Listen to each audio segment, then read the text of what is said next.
स्वस्ति पन्थामञ्जरी सूर्या चन्द्रमसा पुनर्दविता घृता जानेता संग में हो पवित्र हम सब के जीवन। हे प्रभु वरदान दो,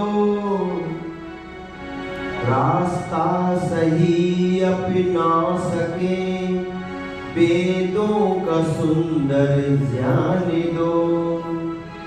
हम में न बुगुण हो कोई, सद्गुण सदा भगवान दो। हम काम सबके आ सके, शक्ति हमें भगवान दो। भक्ति हमें भगवान।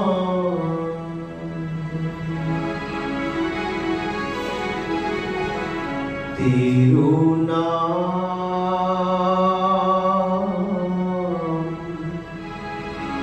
तेरो नाम,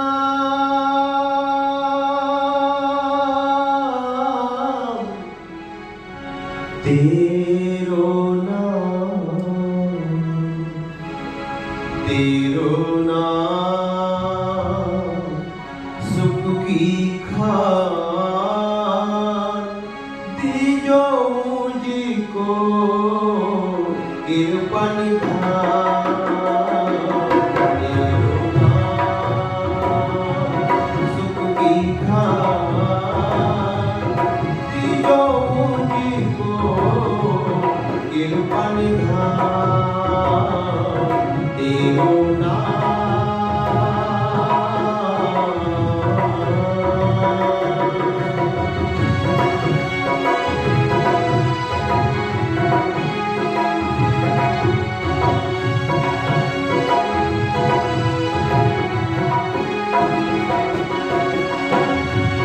जो जन जपीती तिरुनाम,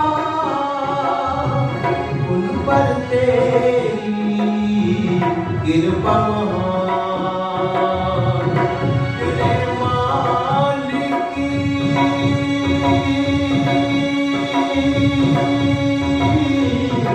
मेरे दाता, जो जन जपीती तिरुनाम, उन पर तेरी कृपा महान।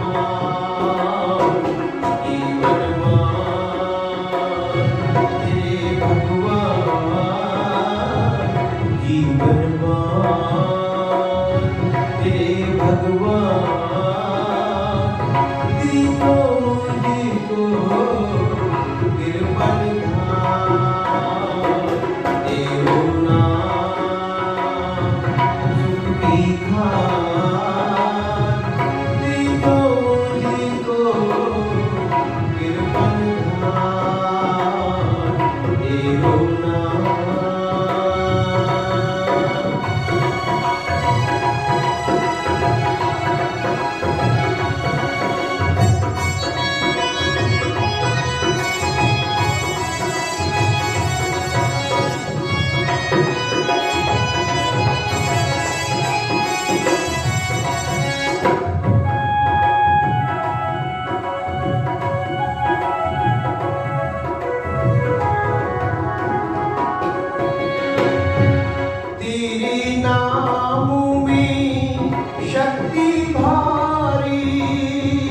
तूने तारी सृष्टि सारे मेरे मालिक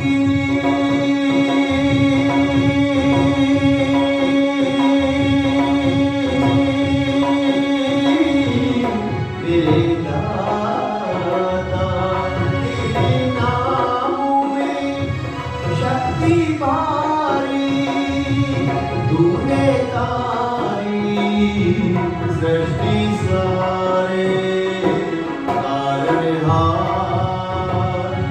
मेरे भगवान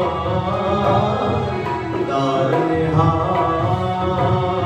मेरे भगवान दीजो मुझको गिरपनहार, तेरो नाम सुख की खान दीजो मुझको गिरपनहार, तेरो नाम।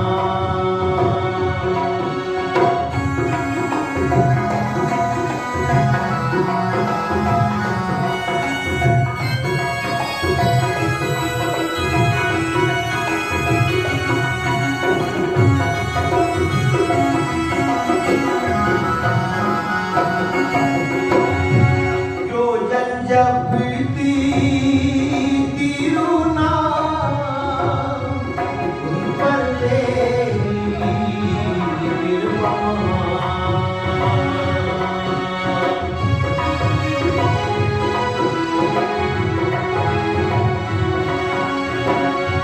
सारे जग की पालनहार, बिगड़ी किस्मत तू ही समान। सारे जग की पालनहार, बिगड़ी किस्मत तू ही समान। पालनहार राखनहार, पालनहार राखनहार दीजो मुझको गिरपनहार, तेरो नाम सुख की खान दीजो मुझको गिरपनहार, तेरो नाम।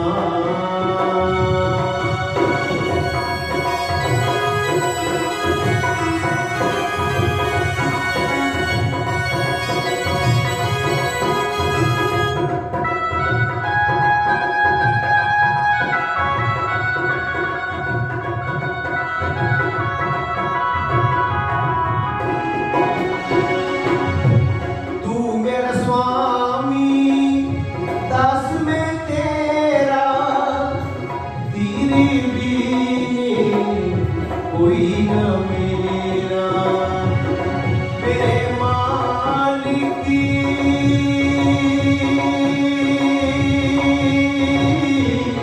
मेरे दाता, तू मेरा स्वामी दास में तेरा, तेरे बीने कोई न मेरा। बख्शो बख्शो मेरे भगवान, बख्शो बख्शो मेरे भगवान दीजो मुझको गिरपनहार, तेरो नाम सुख की खान दीजो मुझको गिरपनहार, तेरो नाम।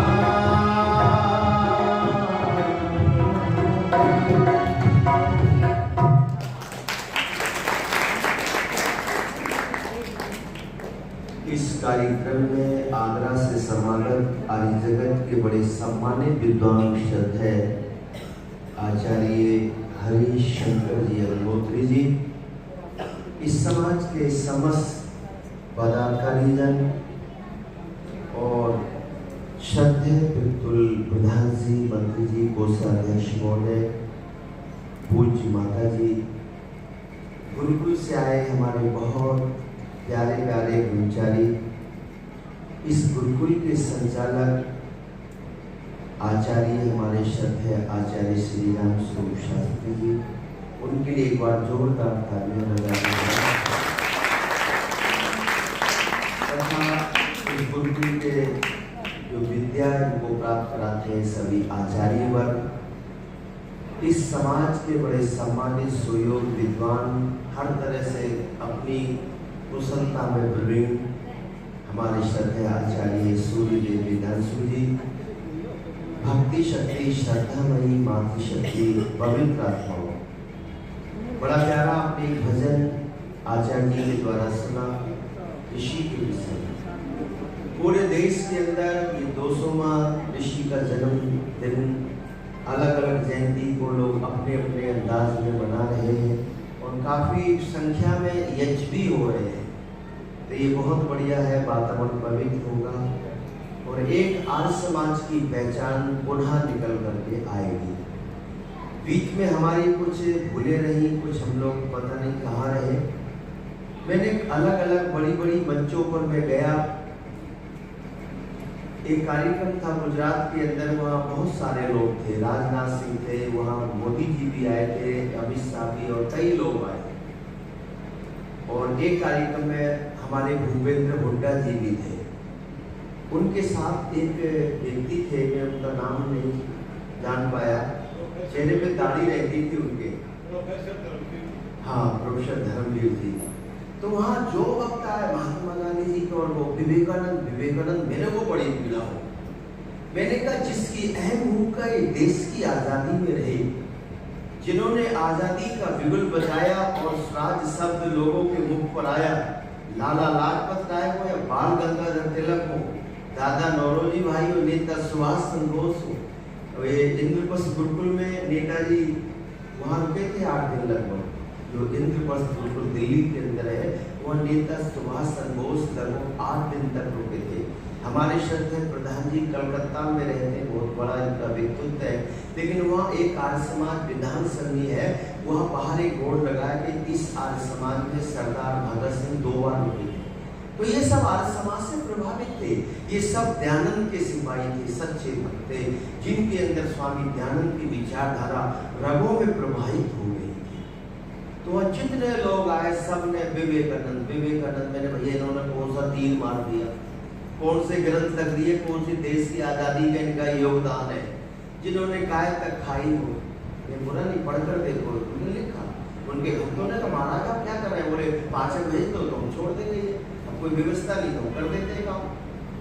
तो जिनका जीवन ऐसा रहा हो, पर वहाँ जो भूपेंद्र सिंह हुड्डा जी के साथ जो थे प्रोफेसर साहब, उन्होंने आर्य समाज दयानंद के बारे में जो कुछ कहा वो बहुत अच्छा लगा सुनकर। फिर भूपेंद्र जी हुड्डा जी का जब कार्यक्रम हुआ तो बोले मेरे दादा तो बहुत बड़े आर्य समाज थे, समाजी थे, जिन्होंने अनेक गुरुकुलों की स्थापना की और मेरे पिताजी भी आर्य समाज से बहुत प्रभावित रहे और वो जीवन भर आर्य समाज के साथ जुड़े रहे। फिर कुछ बातें उन्होंने अपने जीवन की भी बताई, वो मैं यहाँ नहीं कह सकता। और फिर एक दिन बोले पिताजी मेरी कार के पास आकर कहते भूपेंद्र इस चीज को छोड़ोगे या फिर मैं अनशन करना शुरू कर दूँ। तो फिर मैंने कहा पिताजी बस आज से अब ये काम मैं कभी नहीं करूँगा और ना मुझको देखूंगा। तो उन्होंने कहा कि मैं जो कुछ हूँ मेरे परिवार में आर्य समाज और दयानंद का बहुत बड़ा प्रभाव है। तो आज मुझे खुशी होती और आप लोगों को इस बात की खुशी होगी कि हर मोड़ चौराहे पर आर्य समाज जागृत हो रहा है और इसी के होर्डिंग लग रहे हैं, जगह जगह बहुत बड़ा काम होना शुरू हो गया, जगह जगह यज्ञ हो रहे हैं, पार्कों में हो रहे हैं, जगह जगह समाजों में, पूरे देश में भारत में एक अंगड़ाई सी आई है और इसका एक बहुत सुंदर एक माहौल बन गया। क्योंकि ऋषि की जो विचारधारा इस समाज को जोड़ सकती है, इस जीवन को पावनता की ओर ले जा सकती है, वह विधि है, व्यवस्था है, संस्कार देने की एक उनके पास पुस्तक है।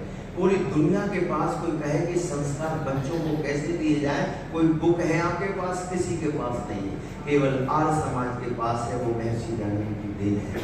अच्छा सत्य और सत्य का विचार कैसे कर पाए, हम निर्णय कैसे कर पाए, है किसी के पास कोई ऐसा ग्रंथ, लेकिन आर्य समाज के पास अमरजन सत्यार्थ प्रकाश है, जिसमें कई हजार पुस्तकों का निष्कर्ष है, जिसको पढ़ने के बाद दुनिया में कोई बहका नहीं सकता और उसकी जिंदगी से संशय निकल जाता है। बहुत सारे लोग संशय भरी जिंदगी जीते, परमात्मा एक है, अनेक है, साकार है या निराकार है या नहीं भी है, यहाँ है या वहाँ, साथ में भी चौथे आसमान पर या शिव सागर में। बहुत सारे लोग इसी उलझन में पूरी जिंदगी रहते हैं, जैसे मंदिर में लटका हुआ घंटा। संशय भरी जिंदगी व्यक्ति के जीवन में रहती है, लेकिन जो आर्य समाज के सानिध्य में और जिसने सत्यार्थ प्रकाश को पढ़ लिया वो स्वावलंबी भी हो जाता है। और 7वां समोल्लास ऋषि ने लिखा है, परमात्मा के विषय में कितनी सुंदर चर्चा की है। अलग अलग 4थे समोल्लास में गृहस्थाश्रम को प्रतिपादित किया। प्रथम समोल्लास में 100 नामों की व्याख्या की, पठन पाठन की विधि बताई, माता पिता का कर्तव्य जागृत किया, राष्ट्र धर्म की बातें 6ठे समोल्लास में की, सृष्टि उत्पत्ति की बात कही 8वें समोल्लास के अंदर। भक्ष अवक्ष क्या खाना चाहिए क्या नहीं खाना चाहिए, भोजन का निर्माण कैसे करें, हमारे ऋषि तुमने कोई बात छोड़ी नहीं। पर हम एक बार उसका अध्ययन तो करके देखें। अफसोस है कि हमारा पठन पाठन बंद हो गया। ये भाई बाहर जो किताबें बेच रहे हैं, पहले 3 दिन में सारी पुस्तकें बिक जाती थी, खाली थैले लेकर जाते थे। अब तो जितनी भरे लाते भरे उठाकर ले जाते हैं, अब पढ़ने का कुछ रहा ही नहीं। आदत निकल गई। हमारे ये पिता तुल्य जो बैठे विद्वान है, इन्होंने बहुत अध्ययन किया है, लेकिन अब व्यवस्था खत्म हो गई, इसीलिए फिर लौटना पड़ेगा। और कहा था मेरे महर्षि ने, बैक टू वेदास, लौटो वेदों की ओर। वेद है तो जीवन में वेदना नहीं है, और वेदना है तो जीवन में वेद नहीं है। हमारा जीवन वैदिक मर्यादा के अंतर्गत अगर क्रियान्वित होगा तो हमारा जीवन सुखमय होगा, और उस जीवन से और लोग भी प्रेरणा लेंगे। तो आइए, मेरे महर्षि ने कोई विषय नहीं छोड़ा, हर क्षेत्र में हर विषय की बात और चर्चा की है। हमें इन बातों को लोगों तक पहुंचाने के लिए कुछ प्रयत्न कुछ प्रयास तो करना चाहिए। और किसी ने बड़ा प्यारा एक शेर सा लिखा, कहते नदिया की धार से ठंडी हवा आती तो है, नाव बेशक पुरानी पर लहरों से टकराती तो है। अरे नाव बेशक पुरानी है, पर उसमें जज्बात जुर्रत तो है लहरों से टकराने की। नदिया की धार से ठंडी हवा आती तो है, नाव बेशक पुरानी पर लहरों से टकराती तो है। ढूंढ कर कहीं से कोई चिंगारी तो लाओ, आखिर घी की भीगी हुई दिए में बाती तो है। घी से सराबोर बाती रखी है, घी से भीगी हुई रखी है। अगर अग्नि का स्पर्श होगा तो उजाला होगा, और तमसो मां ज्योतिर्गमय, अंधकार का पलायन होगा। अज्ञानता अंधेरे का प्रतीक है। तो इसलिए आओ जीवन को अच्छे से जियो, बढ़िया से जियो, और हम लौटे वेदों की ओर, ज्ञान की ओर, कर्म की ओर। बड़ा प्यारा एक भजन याद है,